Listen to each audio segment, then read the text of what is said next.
Never start buying gold like this. Scrolling past a random limited edition coin, clicking buy, and hoping you didn't just set a pile of cash on fire. Today, we're fixing that. This is your complete plain English guide to buying gold and a bit of silver without getting ripped off. Confused or stuck with the wrong coins? By the time we're done, you'll know exactly what to buy, what a fair price looks like, where to buy it safely, and how to store it so you don't damage it or lose it. And once you understand this, stacking gold actually becomes fun instead of stressful. Picture this. Future you walking into a coin shop, not feeling like the clueless newbie, but like you actually know what you're doing. That's the goal of this video. Buying gold for the first time feels a lot like walking into a casino with no idea how any of the games work.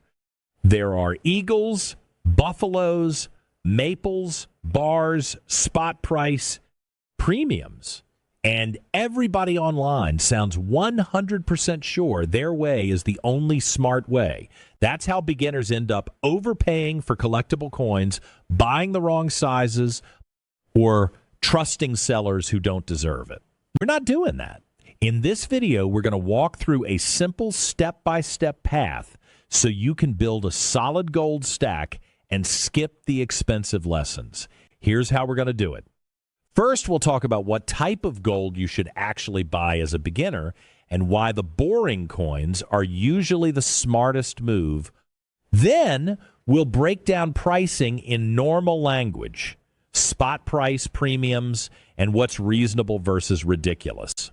After that, we'll cover where to buy, both locally and online, and how to spot red flags quickly. Then we'll talk about different coin sizes, how fractional gold works, and when it makes sense. Finally, we'll cover how to protect and store your gold, plus a few common mistakes to avoid. Most people overcomplicate this. You don't need to be an expert or a writer or a trader to do this well. You just need a few simple rules and the discipline to follow them.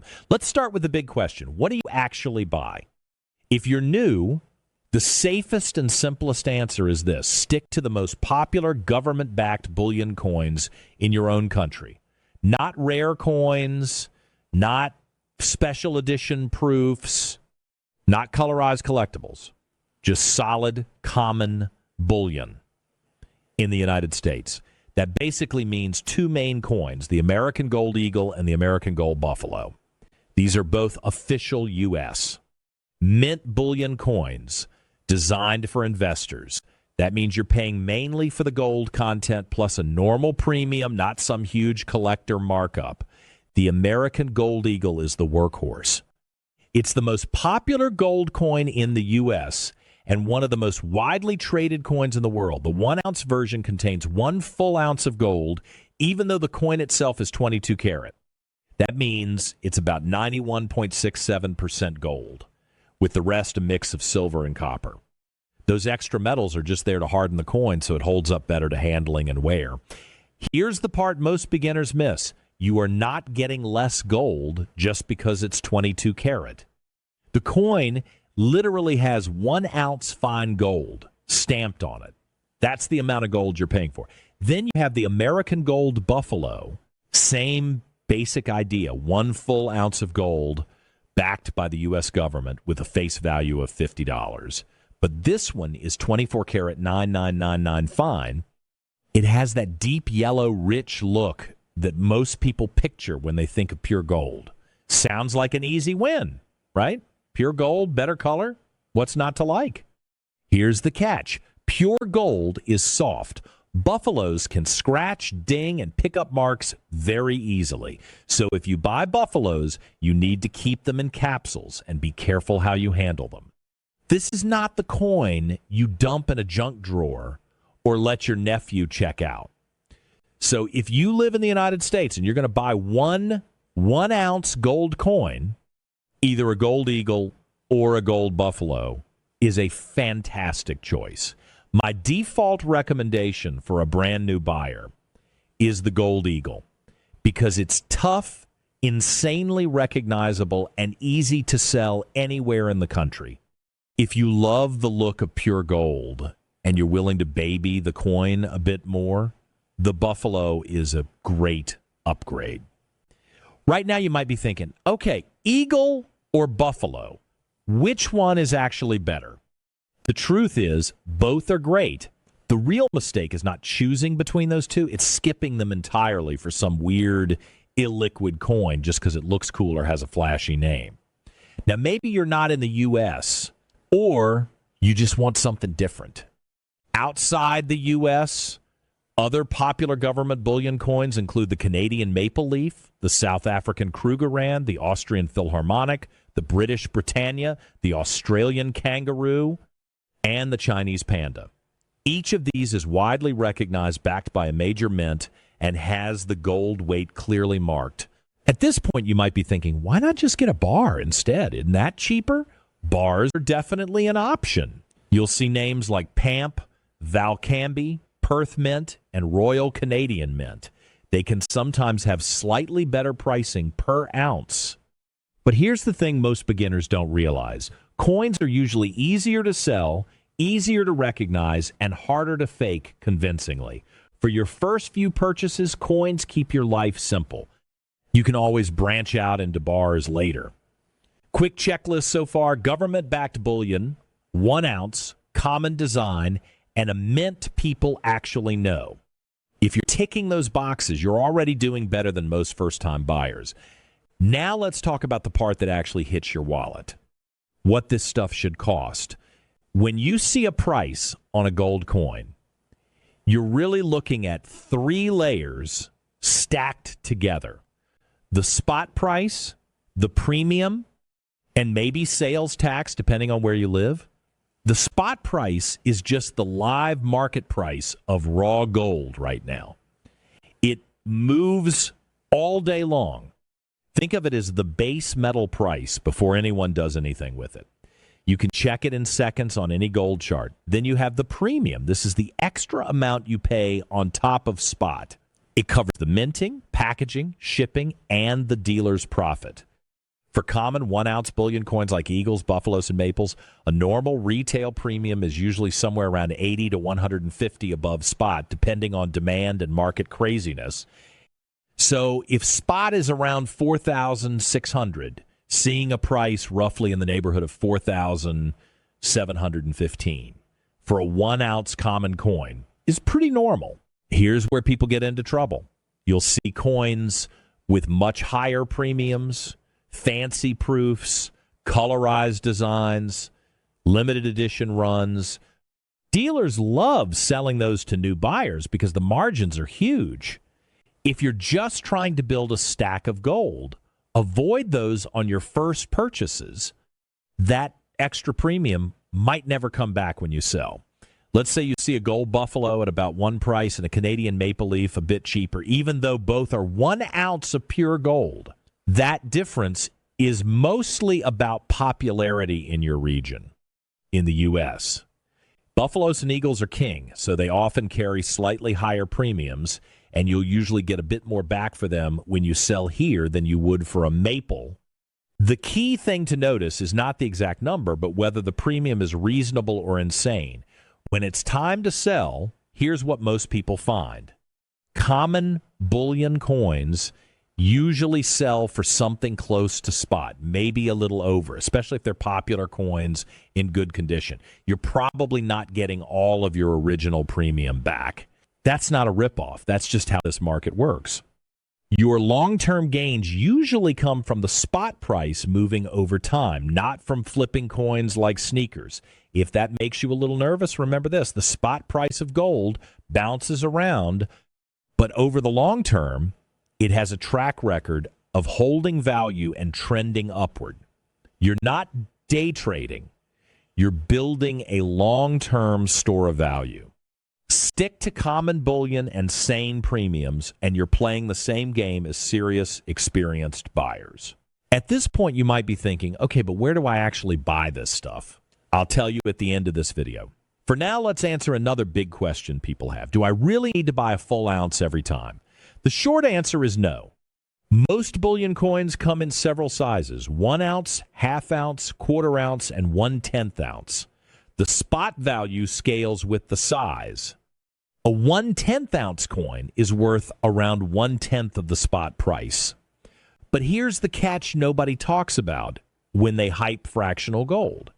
Premiums go up as coins get smaller. It costs more to make 10 tiny coins than one big coin, and dealers price that in. So if a 1 ounce eagle is around 5,000, a 1/10 ounce eagle might be around the mid 500s. 10 of those might cost roughly 5,700 total, same amount of gold, higher cost per ounce. You usually get some of that extra premium back when you sell fractional gold, but not all of it. So you are paying more per ounce for the convenience of smaller pieces.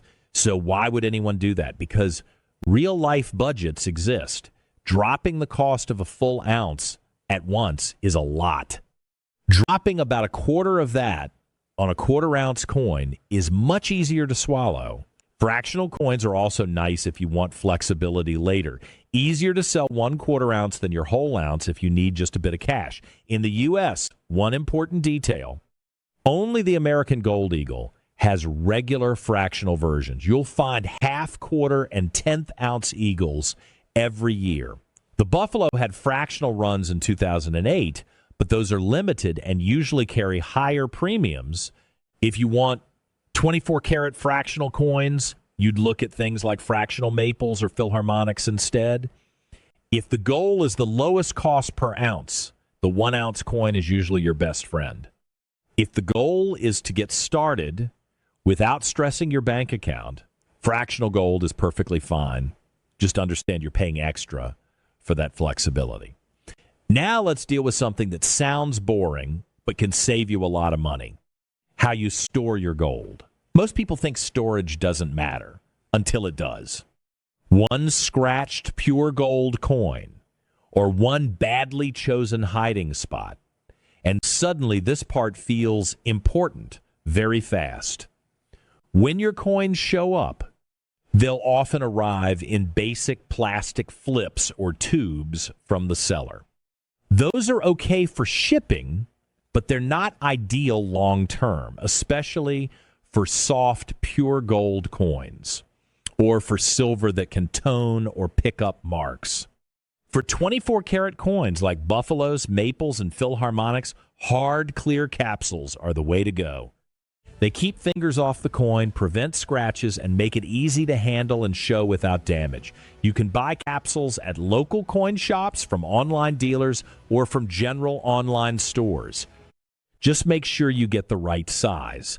Many dealers list the exact capsule size on the product page for each coin, so you can copy that. If you plan to keep stacking the same coin over time, tubes are helpful. You can put raw coins in mint tubes or capsules into larger tubes. It keeps everything neat, stackable, and easier to stash. Once your coins are protected, you need to decide where they live. Most people use a mix of these: a good home safe, a safe deposit box at a bank, or a professional storage vault if their stack gets large. A decent home safe should be heavy, preferably bolted down and not sitting in the most obvious spot in your house. A safe deposit box gives you bank-level security, but limited access hours. Vault services are more advanced, usually for bigger holdings. There are two simple rules here. Rule 1, don't tell random people you're stacking gold, especially not with details. Rule 2, don't trust your entire stack to one flimsy hiding spot or one cheap firebox that could walk out of your house under someone's arm. Now, let's circle back and answer the question I parked earlier. Where do you actually buy this stuff? You basically have two safe lanes: local coin shops and reputable online bullion dealers. Let's start with local shops. To find them, search for something like Gold Coin Shop plus your city. Skip over jewelers that only sell jewelry or buy scrap. You want places that deal in bullion coins. Before you walk in, make one simple phone call. Ask, Do you have any 1-ounce American Gold Eagles in stock? If they say yes, follow up with, great, what are you charging for them right now? That one question tells you two things. They actually handle bullion, and you get their live price so you can see what premium they're charging. Some shops are awesome and helpful. Some are grumpy. That's fine. You're not there to find a new best friend. You're there to get a fair coin at a fair price. Local shops often have some of the best prices on common bullion and are very useful if you ever need to sell quickly. Just expect most of their coins to be from the secondary market, meaning they've been owned before and might not look mint perfect. For bullion, that's totally fine. On the other side, you have online dealers. Big online shops usually have huge inventories, clear pricing, and the ability to compare lots of options fast. You can choose exact coins, years, and quantities with a few clicks. The downside, too much choice can be a trap. It's easy to get pulled into buying coins with big premiums because the photos look nice.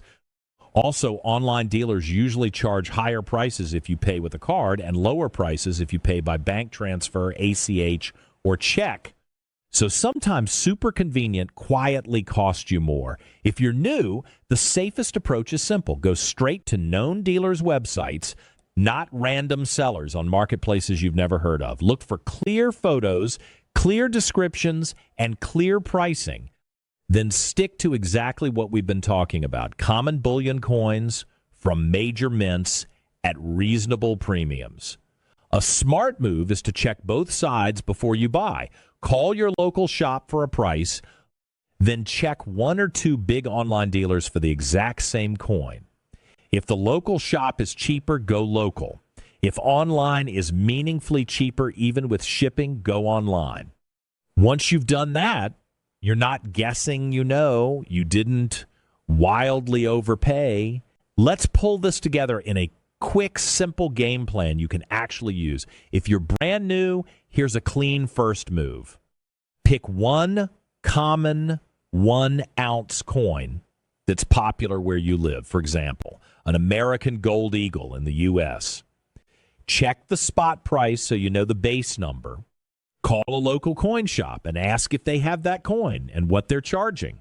Then check a couple of big online dealers and compare. If the price looks fair and the premium isn't crazy, buy just that one coin. When it arrives, move it into a proper capsule if needed, put it somewhere safe, and you're officially no longer thinking about buying gold. You've actually done it. From there, everything else is just stacking repetition. You don't have to time the perfect bottom. You don't have to buy every coin type that exists. You don't have to outsmart the whole market. You just keep following the same simple rules. Stick to common bullion, watch premiums, use reputable sellers, and protect what you buy. Now you know what to buy, what a fair price looks like, where to buy it, how to size it, and how to store it without wrecking it. That already puts you way ahead of most beginners. So how do you choose an online retailer? First, prioritize reputable online dealers with a long-standing history, a physical address, and strong positive customer reviews. Second, ensure they offer insured, discreet shipping, transparent pricing with low premiums over the spot price, and guaranteed product authenticity. Third, ensure the website is secure to protect financial data. Commonly reputable dealers include those accredited by industry organizations or those with high ratings on consumer protection sites. So, what are my picks for the top online gold retailers with the best prices? Check the description below to find out. Then click on the links and compare prices.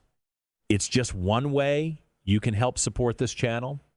If this video gave you a better look at how to buy gold when starting out, do me a favor and hit the like button right now, because that helps this video reach more people who need to see it. Also, drop a comment below and let me know what your favorite coin is and what you would like me to cover next. And if you want to keep learning before you make any move with your money, make sure you subscribe to the channel so you don't miss anything. In the meantime, check out the video on your screen, and I'll see you next time.